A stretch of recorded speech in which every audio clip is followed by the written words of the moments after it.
Hello बच्चों, welcome back to my channel. कैसे हैं आप सब लोग। जो बिहार में आप लोग की जूनियर अकाउंट्स क्लर्क की वैकेंसी आई है, उसकी प्रिपरेशन में आप लोग को करा रही थी, तो उसमें फाइनेंशियल मैनेजमेंट से भी रिलेटेड आने हैं। तो जो इम्पोर्टेंट टॉपिक्स हैं जिनसे क्वेश्चन बन सकते हैं वो मैं आप लोग को कवर करवा दूंगी।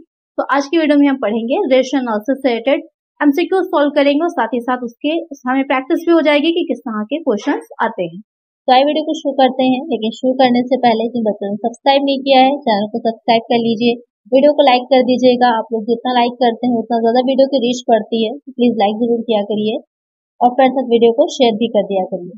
आइए शुरू करते हैं और इसमें फर्स्ट क्वेश्चन लेते हैं। स्कंद आवर्त अनुपात है स्टॉक टर्नओवर रेशियो इज तरलता अनुपात, लिक्विडिटी रेशियो, लाभदायकता अनुपात, प्रॉफिटेबिलिटी रेशियो, शोधन क्षमता अनुपात, सॉल्वेंसी रेशियो, क्रियाशीलता अनुपात, एक्टिविटी रेशियो। यहाँ पर आपसे पूछा है जो स्टॉक टर्नओवर होता है, स्कंद आवर्त होता है, वो अनुपात क्या रहेगा। तो रेशियो एनालिसिस में आप कई तरह के रेशियोज को पढ़ते हैं, कई टाइप के रेशियोज होते हैं, जिसमें आपको प्रॉफिटेबिलिटी रेशियोज होते हैं, इसमें ये पता चलता है कि कितनी लाभदायकता है, जिसमें हम ग्रॉस प्रॉफिट रेशियो है, net profit ratio, operating ratio, सारे रेशियोज निकालते हैं। इसी तरह आपके कुछ एक्टिविटी रेशियोज होते हैं, इसमें कि मैं देखते हैं कि आवर्त या क्रियाशीलता कितनी है। फाइनेंशियल रेशियोज होते हैं कुछ, जैसे आपके लिक्विडिटी रेशियो आते हैं, long term ratios, solvency ratios आते हैं। यहाँ पर जो क्वेश्चन में कह रहा है कि जो स्टॉक टर्नओवर रेशियो है वो किस तरह का रेशियो होगा, वो क्रियाशीलता अनुपात में आता है, एक्टिविटी रेशियो में आता है। क्योंकि जितना ज्यादा स्टॉक का टर्नओवर रहेगा उसी के अकॉर्डिंग क्या है, उतनी ही एक्टिव क्या होगी आपकी फर्म रहती है या ऑर्गेनाइजेशन रहती है। इसको इन्वेंट्री टर्नओवर या फिर मर्चेंडाइज टर्नओवर भी कहा जाता है। तो किसी भी नाम से क्वेश्चन में दे रखा होगा। इस अनुपात के बारे में एक चीज ध्यान में रखिएगा कि ये जो रेशियो होता है वो जितना ज्यादा होगा, जितना अधिक होगा, उतना ही ज्यादा माना जाता है कि उस फर्म की या उस बिजनेस की परफॉर्मेंस अच्छी है और ज्यादा एफिशिएंसी के साथ वो काम कर रही है। और इसको निकाला कैसे जाता है, तो उसको निकाला जाएगा cost of goods sold upon average stock और इन्वेंट्री। तो क्वेश्चन में आपके फॉर्मूला भी पूछ सकता है, तो ध्यान में रखिएगा स्टॉक टर्नओवर रेशियो को निकालने का cost of goods sold upon average stock और इन्वेंट्री। ये आपका एक्टिविटी रेशियो है या फिर इसे परफॉर्मेंस रेशियो भी कहा जाता है। तो ध्यान में रखिएगा, क्वेश्चन में किसी भी नाम से पूछ सकता है। एक आंसर होगा ऑप्शन डी। नेक्स्ट क्वेश्चन है, यदि संचालन अनुपात 70% है, शुद्ध लाभ अनुपात होगा। If the operating ratio is 70%, the net profit ratio will be 15%, 30%, 35%, none of this. तो क्वेश्चन में आपको देखने में थोड़ा सा डिफिकल्ट लग रहा होगा, लेकिन बहुत इजी है ये क्वेश्चन। इसमें आपको सिर्फ ऑपरेटिंग रेशियो बताया है और ये पूछा है कि नेट प्रॉफिट रेशियो कितना होगा। तो एक चीज का ध्यान रखिएगा, जो ऑपरेटिंग रेशियो होते हैं और जो नेट प्रॉफिट रेशियो होते हैं, उन दोनों का टोटल जो हम करते हैं तो वो 100 आता है। यहाँ पर हमको एक पता है 70% और हमको ये पता है कि अगर दोनों का टोटल 100 होता है तो 100 में से हम एक को लेस कर देंगे तो दूसरा हमको पता चल जाएगा। अगर आपको ये फॉर्मूला नहीं पता होता तो आप इसको निकालने में सोचते रहते कि कितना होगा, आप समझ नहीं पाते। लेकिन यहाँ पर हम 100 में से 70% को लेस करेंगे, कितना बचेगा हमारा, 30 बचेगा। 30 ही हमारा आंसर हो जाएगा। एक आंसर होगा ऑप्शन बी। जो ऑपरेटिंग रेशियोज होते हैं वो ये बताते हैं कि किस तरह से ऑपरेशंस हो रहे हैं, ऑपरेटिंग किस तरह से चल रही है किसी भी बिजनेस में। अगर आप फॉर्मूले की इसकी बात करें तो operating cost upon net sales into 100, ये इस फॉर्मूले से निकाला जाता है। ऑपरेटिंग कॉस्ट जो होती है उसमें कॉस्ट ऑफ गुड्स सोल्ड और जो ऑपरेटिंग एक्सपेंसेस होते हैं उनको ऐड कर दिया जाता है। नेट सेल इनटू 100 करके इस फॉर्मूले को हम निकाल लेते हैं। इसमें सारे जो भी ऑपरेटिंग एक्सपेंसेस होते हैं उन सबको ही ऐड कर दिया जाता है। तो यहाँ पर करेक्ट आंसर होगा हमारा ऑप्शन बी। नेक्स्ट क्वेश्चन है, चालू अनुपात का आदर्श स्तर है, ideal level of current ratio is 4:1, 2:1, 1:1, 0.5:1। अब यहाँ पर आपसे पूछा है जो करंट रेशियो होता है उसका आइडल लेवल क्या होता है। तो आपके करंट रेशियो होते हैं, क्विक रेशियो होते हैं, ये किस तरह के रेशियोज होते हैं या किसके हेड में आते हैं। ये आपके लिक्विडिटी रेशियो होते हैं, तरलता अनुपात होते हैं। ये बताते हैं कि किसी भी बिजनेस में, किसी भी फर्म में जो करंट एसेट्स होती हैं या फिर जो करंट लायबिलिटी होती है उनका क्या लेवल है, किस स्तर तक की है। तो जो करंट रेशियो होता है उसका जो आदर्श स्तर माना जाता है वो 2:1 होता है। इसका फॉर्मूला जो रहता है current asset upon current liability रहता है। तो करंट एसेट सिंपल समझ लीजिए कि जो हमारी करंट लायबिलिटीज हैं उसकी डबल होती है हमारी करंट एसेट, तब इसको माना जाता है कि ये अच्छा है किसी भी बिजनेस के लिए। तो एक आंसर होगा ऑप्शन बी। इससे फर्म की जो बिजनेस होता है उसकी शॉर्ट टर्म में क्या करंट फाइनेंशियल स्टेटस है इसका पता लगाने के लिए यूज किया जाता है। आपसे क्वेश्चन ये भी पूछ सकता है कि किस चीज का पता लगाने के लिए किया जाता है। तो एक्सप्लेनेशन को ध्यान से सुना करिए कि जो करंट रेशियो होता है वो किसी भी फॉर्म में जो शॉर्ट टर्म के जो होते हैं फाइनेंशियल स्टेटस को जानना कि शॉर्ट टर्म में क्या है करंट में फाइनेंशियल स्टेटस, उसके लिए इसका यूज किया जाता है। और इसका आइडल लेवल जो होता है वो 2:1 हो जाएगा। और एक चीज और ध्यान में रखिएगा, इसे वर्किंग कैपिटल रेशियो भी कहा जाता है, कार्यशील पूंजी अनुपात भी कहा जा सकता है। तो किसी भी नाम से आ सकता है, क्वेश्चन को ध्यान में रखिएगा और नोट कर लीजिएगा। राइट आंसर यहाँ पर है ऑप्शन बी। नेक्स्ट क्वेश्चन है तरल या त्वरित संपत्ति, लिक्विड और क्विक एसेट्स। तो यहाँ पर आपको बताना है कि जो लिक्विड एसेट होती है या क्विक एसेट होती है वो कैसे निकलती है। आपने करंट एसेट को समझ ली कि जो भी आपके कैश इन हैंड है, कैश इन बैंक है, स्टॉक है, ये सारी चीजों को ऐड कराया जाता है, हमारी करंट एसेट निकल आती है। यहाँ पर आपसे पूछा जो लिक्विड एसेट्स वो होती है जिनको आप फौरन ही क्विकली चेंज कर सकते हैं कैश में, रोकड़ में, नगद में फौरन ही जिनको चेंज किया जा सकता है, वो हमारी तरल या फिर क्विक एसेट्स कहलाती हैं। तो कैसे निकाला जाएगा यही पूछ रहा है आपसे। Current assets minus prepaid expenses, current assets minus stock minus prepaid expenses, current assets plus stock minus prepaid expenses, current assets minus stock plus prepaid expenses. तो यहाँ पर कैसे निकाला जाता है, जो हमारी करंट एसेट होती है जब उसमें से हम जो स्टॉक या फिर जो प्रीपेड एक्सपेंसेस होते हैं उसको लेस कर देते हैं तो हमारा जो क्विक एसेट्स होती है या फिर जो लिक्विड एसेट्स होती है वो निकल के आ जाती हैं। एक आंसर होगा ऑप्शन बी। जो आपका ये इससे भी रेशियो निकाला जाता है, जो लिक्विड रेशियो कहा जाता है या फिर क्विक रेशियो कहा जाता है, तो इसको निकालते हैं। और जो आपका करंट रेशियो होता है, करंट रेशियो में हमें पता चलता है कि कितनी है, लेकिन जो ज्यादा अगर हमें पता करना है लिक्विडिटी के बारे में तो उसके लिए ये आपका क्विक एसेट रेशियो या फिर लिक्विड एसेट रेशियो निकाला जाता है। यहाँ पर एक आंसर है ऑप्शन बी। नेक्स्ट क्वेश्चन है आवर्त अनुपात प्रबंध को सहायता करते हैं। Turnover ratio help the management है संसाधनों के प्रबंध में, मैनेजिंग द रिसोर्सेज, कार्य निष्पादन का मूल्यांकन करने में, इवैल्यूएटिंग द परफॉर्मेंस, वित्त का नियोजन करने में, प्लानिंग द फाइनेंस, उपयुक्त सभी में, ऑल द अबव। क्वेश्चन में कह रहा है कि जो टर्नओवर रेशियोज होते हैं, जो आवर्त अनुपात होते हैं, आवर्त अनुपात कौन से और क्या कहा जाता है, अभी मैंने आपको बताया था। जो टर्नओवर रेशियोज होते हैं उनको एक्टिविटी रेशियोज भी कहा जाता है, यानी कि आवर्त या क्रियाशीलता अनुपात। तो ये क्या पता लगाते हैं या किस चीज में जो मैनेजमेंट होता है उसके लिए हेल्पफुल होते हैं। तो सिंपल सी बात है, जब हम ये देख रहे हैं कि टर्नओवर क्या है, क्या एक्टिविटी है, कितना ज्यादा एक्टिव है जो मैनेजमेंट है, वहां पर हम इवैल्यूएशन कर रहे हैं परफॉर्मेंस का, तो कार्य निष्पादन का मूल्यांकन करने में कि किस तरह से काम किया जा रहा है, क्या एक्टिविटी का रेशियोज है। तो एक आंसर होगा हमारा ऑप्शन बी। नेक्स्ट क्वेश्चन है तरल संपत्तियों में कौन सा शामिल नहीं है, which is not include in quick asset. रहतिया, स्टॉक, देनदार, डेटर्स, बैंक में रोकड़, कैश एट बैंक, हस्तक रोकड़, कैश इन हैंड। तो अभी मैंने आपको इसके बारे में समझाया था कि जो करंट एसेट में से हम स्टॉक और प्रीपेड एक्सपेंसेस को लेस कर देते हैं तो हमारी क्या निकल के आती है, लिक्विड या फिर क्विक एसेट निकल के आती है। तो यहाँ पर जो क्वेश्चन में क्या रहा है किसको हम शामिल नहीं करेंगे, तो हम स्टॉक को शामिल नहीं करेंगे, तो हमारी बाकी तीनों चीजें किसमें आएंगी, क्विक एसेट होंगी। एक आंसर होगा हमारा ऑप्शन ए। नेक्स्ट क्वेश्चन है देनदार 40,000, प्राप्य पत्र 20,000, वर्ष की उधार बिक्री 2,40,000, अतः औसत वसूली अवधि माह में। यहाँ पर आपको निकालना है average collection period in month. Debtors है 40,000, बिल्स रिसीवेबल्स है 20,000, credit sale for the year है 2,40,000 and hence average collection period in month is. Average collection period निकालना है, उसके लिए हमें पहले ये पता होना चाहिए कि इसका फॉर्मूला क्या होता है। इसका फॉर्मूला जो होता है average debtors receivables upon net credit sales into, यहाँ पर आपका अगर डेज में आंसर होगा 365 कर लीजिएगा और मंथ में होगा तो 12 मंथ होते हैं तो 12 कर लेंगे हम।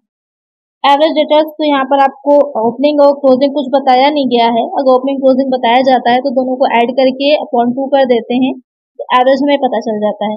लेकिन यहाँ पर हमें बताया नहीं गया है तो जो दे रखा है उसको डायरेक्ट हम एवरेज मानेंगे।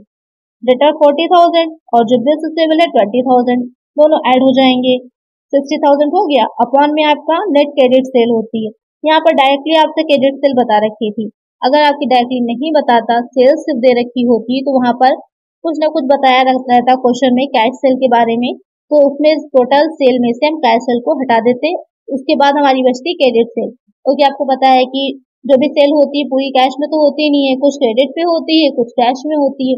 यहाँ पर हमको सिर्फ जो क्रेडिट सेल है वो ही लेनी है, क्योंकि कलेक्शन कर रहे हैं ना, तो कलेक्शन उसी का करेंगे जो हमें नहीं मिला होगा, इसलिए यहाँ पर हम सिर्फ क्रेडिट सेल लेंगे।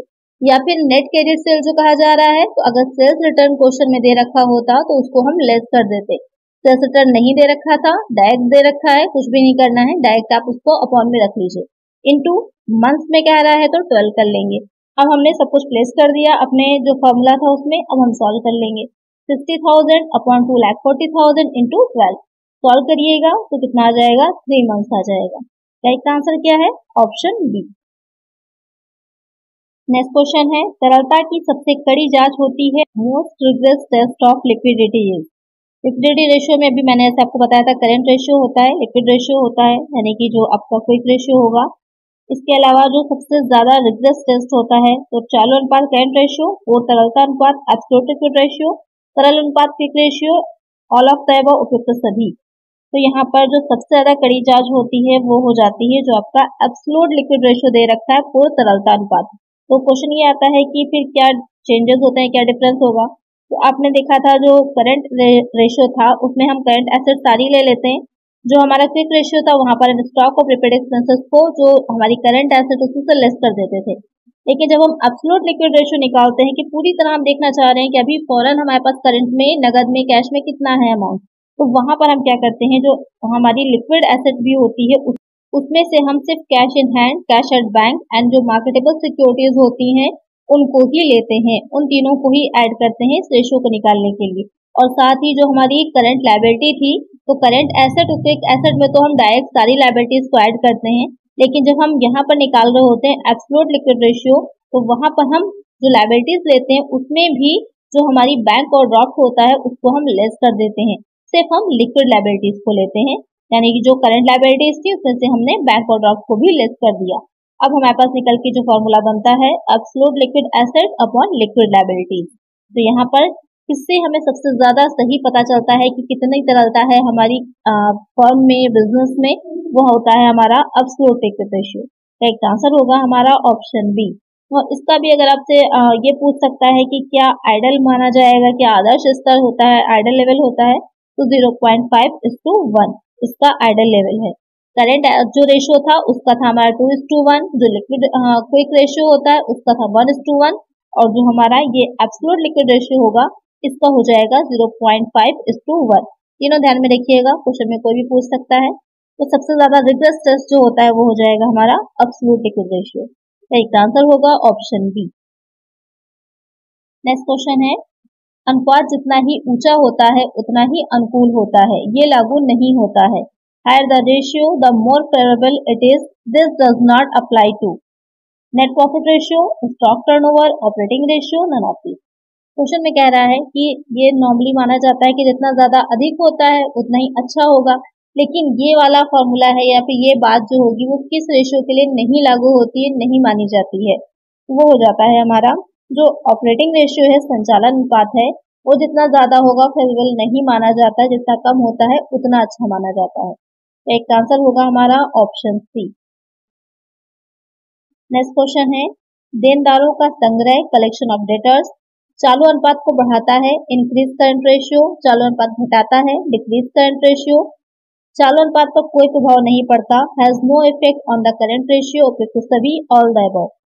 तो यहाँ पर जो डेटर्स है अगर उनसे कलेक्शन हमको हो रहा है तो यहाँ पर उसका क्या इफेक्ट पड़ेगा, ये क्वेश्चन में आपसे पूछ रहा है। तो एक चीज ध्यान दीजिएगा, जब बात करंट एसेट की आती है तो वहां पर कैश भी हमारा करंट एसेट में आता है, डेटर्स भी हमारे करंट एसेट में आते हैं। तो यहाँ पर डेटर्स थे हमारे और डेटर्स से अब हमें कैश मिल गया है, तो डेटर्स में कम हो गया और वही कैश वाले कॉलम में हमारा बढ़ जाएगा, तो टोटल करंट एसेट में कोई इफेक्ट नहीं पड़ेगा, उतनी ही रहेंगी। मान लीजिए 500 रुपए की बिक्री की थी, सेल की थी आपने उधार, तो 500 के डेटर आपके बन गए, लेकिन जब वो 500 रुपए आपको मिल गए तो वो आपके कैश के कॉलम में चले गए। ओवरऑल तो करंट एसेट जो है उसमें कोई चेंजेस नहीं आए, वो तो टोटल आपकी सेम ही रहेगी। तो टोटल हमारा सेम रहेगा तो जो रेशियो हम निकाल रहे होंगे उस पर भी कोई इफेक्ट नहीं पड़ेगा, इसलिए चालू अनुपात पर कोई भी प्रभाव नहीं पड़ता है। Has no effect on the current ratio. तो एक आंसर होगा ऑप्शन सी। बहुत से ऐसे सिचुएशंस होती हैं कि जो कैश होती है उसके इनफ्लो का आउटफ्लो का किसी का भी कोई भी इफेक्ट बिजनेस पे नहीं पड़ता या करंट एसेट पे नहीं पड़ता है। आइए एक बार देख लीजिए करंट एसेट और करंट लायबिलिटीज टोटल कौन सी होती हैं। कभी कभी क्वेश्चन ये भी पूछ लेता है कि करंट एसेट कौन कौन सी होती है, करंट लायबिलिटी कौन सी होती है, तो बच्चे कंफ्यूज हो जाते हैं। एक बार देख लेते हैं। करंट एसेट में आपकी आती है कैश इन हैंड है, कैश एट बैंक है, marketable securities, short term investment, debtors, bills receivables, stock, accrued income, prepaid expenses, ये सारी आपकी करंट एसेट्स हैं। करंट लायबिलिटी की हम बात करें, creditors, bills payable, liabilities for taxes, outstanding expenses, bank overdraft, proposed dividend, ये सारी हमारी करंट लायबिलिटीज हैं। तो आपके क्लियरली समझ में आ गया होगा कि कहाँ पर क्या चीज दिखाई जाती है। तो अगर आपके यहाँ पर डेटर्स कम होंगे तो वो जाके कैश कॉलम में बढ़ जाएंगे, तो आपकी टोटल करंट एसेट को कोई भी इफेक्ट नहीं आएगा। इसी वजह से क्या होता है, यहाँ पर हमारा जो हम रेशियो निकालेंगे उस पर भी कोई इफेक्ट नहीं पड़ेगा। एक आंसर है ऑप्शन सी। नेक्स्ट क्वेश्चन है, चालू अनुपात 2.7:1, त्वरित अनुपात 1.8:1, चालू दायित्व 60,000 है तो स्टॉक का मूल्य होगा current ratio 2.7:1, quick ratio 1.8:1, current liability 60,000, value of stock is. तो यहाँ पर आपको स्टॉक की वैल्यू निकालनी है, ये भी आपको सॉल्व करना होगा। कैसे सॉल्व करेंगे, पहले हम करंट जो रेशियो हमारा दे रखा था उससे हम करंट एसेट निकाल लेंगे, फिर जो हमारा क्विक रेशियो दे रखा है उससे हम क्विक एसेट निकाल लेंगे और उसके बाद दोनों को लेस कर देंगे। और करंट एसेट में से जब हम लिक्विड एसेट को या क्विक एसेट को लेस करेंगे तो हमारा स्टॉक की वैल्यू निकल आएगी, क्योंकि जो क्विक एसेट होती है उसमें स्टॉक शामिल नहीं होता है। उसको निकालने के लिए क्या करना है, सबसे पहले एज इट इज लिख लीजिए। करंट एसेट का क्या होता है, current asset upon current ratio का फॉर्मूला क्या होता है, current asset upon current liability. तो हमें पता है करंट रेशियो कितना है 2.7, अपॉन में 1 आ जाएगा, is equal to current asset नहीं पता x मान लीजिए, अपॉन में 60,000 आ जाएगा। अब हम क्रॉस मल्टीप्लाई करेंगे, x बाहर आ जाएगा, क्रॉस मल्टीप्लाई करने पर हमारा कितना आ जाएगी करंट एसेट 1,62,000 यानी कि 1,62,000। अब हम निकालेंगे क्विक एसेट। क्विक एसेट निकालने के लिए क्विक रेशियो रखिए 1.8 अपॉन 1 हो जाएगा, इज इक्वल टू यहाँ पर हमको लिक्विड एसेट नहीं पता, x मान लीजिए, अपॉन में आ जाएगा 60,000। फिर यहाँ पर क्रॉस मल्टीप्लाई हो जाएगा, x बाहर हो जाएगा, कितना आ जाएगा 1,08,000। ये हमारी क्या हो जाएगी क्विक एसेट। अब हमें पता ही था कि जो क्विक एसेट जो करंट एसेट होती है उसमें से जब स्टॉक को लेस कर देते हैं तो हमारा निकल के क्विक एसेट आ जाती है। तो सेम वैसे ही हम करेंगे, यहाँ पर जो हमारी करंट एसेट हमें पता चली है और जो हमें क्विक एसेट पता है दोनों को हम लेस कर देंगे तो हमें स्टॉक की वैल्यू पता चल जाएगी। लेस कर दीजिए 1,62,000 माइनस 1,08,000, लेस करेंगे आएगा 54,000 और यही 54,000 54,000 हमारी क्या हो जाएगी स्टॉक की वैल्यू हो जाएगी। एक आंसर हो जाएगा हमारा ऑप्शन बी। इजी है, बस थोड़ा सा यहाँ पर फॉर्मूलाज को ध्यान में रखिएगा और आपको ये पता हो कि कैसे इसको लेकर के चलना है तो बहुत आसानी से आप इसे सॉल्व कर सकते हैं। नेक्स्ट क्वेश्चन है, यदि वर्ष की शुद्ध बिक्री 2,50,000 है तथा देनदार 50,000 है तो औसत वसूली अवधि होगी। If net sale for the year is 2,50,000 and debtors 50,000 then average collection period will be 45 days, 60 days, 73 days, 55 days. तो अभी मैंने आपको बताया ही था एवरेज कलेक्शन पीरियड निकालने का फॉर्मूला कि क्या था, average debtors receivables upon net credit sales into 365 और 12, यहाँ पर डेज में है तो इनटू 365 कर देना है आपको। तो इसको सॉल्व करके मुझे बताइए आप लोग कि क्या करेक्ट आंसर आया है। जो नेक्स्ट वीडियो आएगी उसमें पहले मैं इसी क्वेश्चन को आपको सॉल्व कराऊंगी, लेकिन आप लोग मुझे इसका आंसर दीजिएगा कि करेक्ट आंसर कितना है। नेक्स्ट क्वेश्चन है, शेयरधारकों का कोष डैश के बराबर है, share holders fund is equal to dash. यहाँ पर आपको बताना है कि जो शेयर होल्डर्स फंड होता है वो किसके बराबर होता है, equity share capital plus preference share capital, equity share capital plus revenue and surplus, equity share capital plus preference share capital plus revenue and surplus, none of the option are correct. यहाँ पर question में पूछ रहा है कि शेयरधारकों का कोष जो होता है, फिर शेयरधारकों के कोष की हम बात करें तो किसके बराबर होता है। तो यहाँ पर जो शेयरधारकों का कोष होता है वो उसमें आपके समतांश पूंजी, स्वाधिकारज पूंजी या फिर आय अधिशेष तीनों को ही शामिल किया जाता है। तो एक आंसर होगा ऑप्शन सी।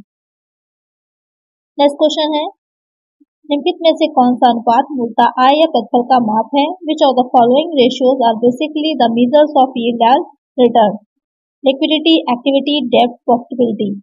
क्वेश्चन में कह रहा है कि जो एक संस्था होती है, एक ऑर्गेनाइजेशन होती है, तो वहां पर जो एनालिसिस किया जाता है, जैसे कि आपको मैंने बताया था कि जो फाइनेंशियल स्टेटमेंट्स बनाए जाते हैं उसका एनालिसिस भी किया जाता है, जिससे कि कोई भी डिसीजन लिया जा सके। तो वहाँ पर जो आय या प्रतिफल यानी कि इनकम या जो रिटर्न हो रहा है उसको मेजर करने के जिस रेशियोज का यूज किया जाता है वो किस तरह के होते हैं, तो वो कहलाते हैं प्रॉफिटेबिलिटी रेशियोज यानी कि लाभप्रदता अनुपात। तो एक आंसर होगा ऑप्शन डी। जो तरलता अनुपात होते हैं या लिक्विडिटी रेशियो, तो ये देखने के लिए कि संस्था में शॉर्ट टर्म में कितनी लिक्विडिटी है, और जो एक्टिविटी रेशियो होता है तो ये पता चलता है कि किस तरह का संचालन कैसे हो रहा है। डेप्ट रेशियो जो होते हैं तो उसमें ये देखना होता है कि कितना अनुपात है उनका, कि समझदारियों होने का कितना है, कि अंश पूंजी कितनी है और आपके डेप्ट कितना है। तो यहाँ पर का आंसर क्या हो जाएगा, ऑप्शन डी। नेक्स्ट क्वेश्चन है, शुद्ध कार्यशील पूंजी को किस प्रकार परिभाषित किया गया है। Net working capital is defined as total assets less current assets, the excess of current assets over current liabilities, current liabilities less current asset, marketable securities and cash. जब हम बात करते हैं नेट वर्किंग कैपिटल की तो वहां पर उसको कैसे परिभाषित होती है, तो जो नेट वर्किंग कैपिटल होती है तो इसे किस तरह से निकाला जाएगा, जो आपकी शुद्ध कार्यशील पूंजी होती है उसे निकालने के लिए जो आपकी करंट एसेट्स होती हैं उनको टोटल कर लिया जाता है और जो करंट लायबिलिटी होती है उसमें से उसको हम लेस कर देते हैं। तो यहाँ पर जो ऑप्शंस में दे रखा है कि the excess of current assets over current liability, यानी जो करंट एसेट्स हैं वो जितनी ज्यादा अधिक होंगी करंट लायबिलिटी से वही हो जाती है हमारी नेट वर्किंग कैपिटल। यही हमारा करेक्ट हो जाएगा। तो एक आंसर होगा ऑप्शन बी। जो आपका ऑप्शन सी दे रखा है उसमें करंट लायबिलिटीज में से लेस किया गया है करंट एसेट को, तो वहां पर नेट वर्किंग कैपिटल नहीं निकल के आएगी। अगर लायबिलिटी ज्यादा हो जाएंगी तो वहां पर वर्किंग कैपिटल नहीं निकलेगी, इसलिए करेक्ट आंसर होगा ऑप्शन बी। आज की वीडियो में इतना ही। आई होप आपको वीडियो अच्छी लगी होगी, क्वेश्चंस अच्छे लगे होंगे। अगर वीडियो अच्छी लगी है तो इसी तरह की वीडियोस के लिए चैनल को सब्सक्राइब कर लीजिएगा और वीडियो को लाइक कर दीजिएगा और फ्रेंड्स तक वीडियो को शेयर कर दीजिएगा। मिलते हैं नेक्स्ट वीडियो में। Thank you.